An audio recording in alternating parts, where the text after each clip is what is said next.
Allahku, namamu hendak kupuji. Engkau amat agung, berdandan sinar kebesaran.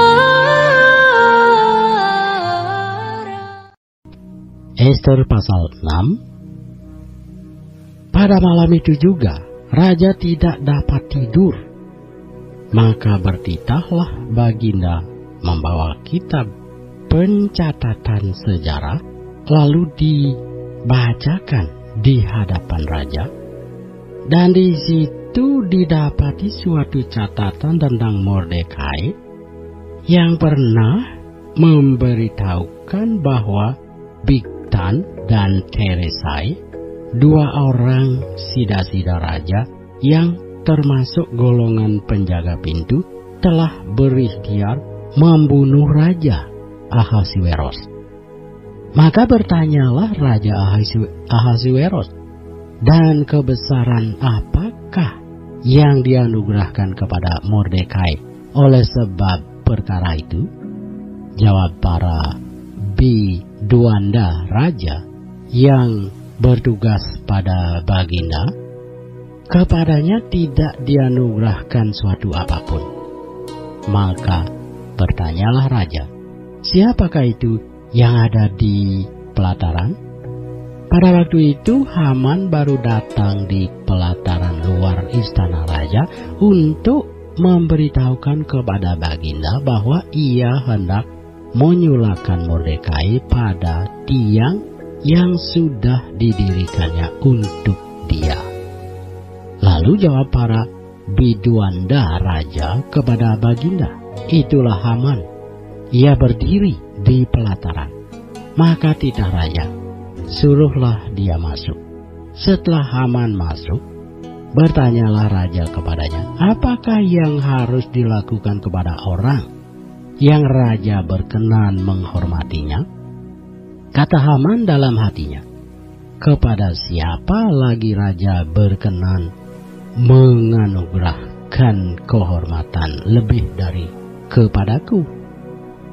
Oleh karena itu, jawab Haman kepada raja, mengenai orang yang raja berkenan menghormatinya, hendaklah diambil pakaian kerajaan yang biasa dipakai oleh raja sendiri, dan lagi kuda yang biasa dikendarai oleh raja sendiri, dan yang diberi mahkota kerajaan di kepalanya.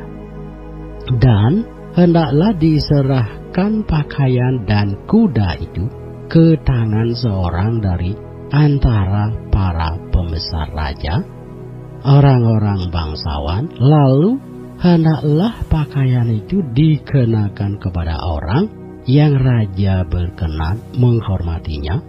Kemudian hendaklah ia diarak dengan mengendarai kuda itu melalui lapangan kota, sedang orang berseru-seru di depannya. Beginilah dilakukan kepada orang yang raja berkenan menghormatinya.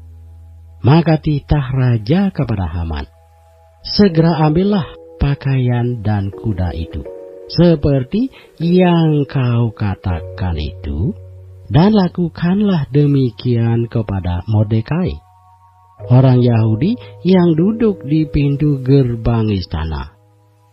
Sepatah kata pun janganlah kau lalaikan daripada segala yang kau katakan itu. Lalu Haman mengambil pakaian dan kuda itu, dan dikenakannya pakaian itu kepada Mordekai.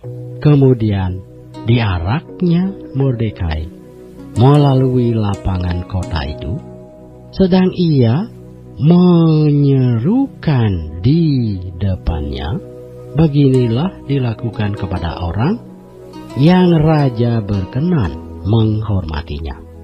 Kemudian kembalilah Mordekai ke pintu gerbang istana raja, tetapi Haman bergesa-gesa pulang ke rumahnya dengan sedih hatinya, dan berselubung kepalanya.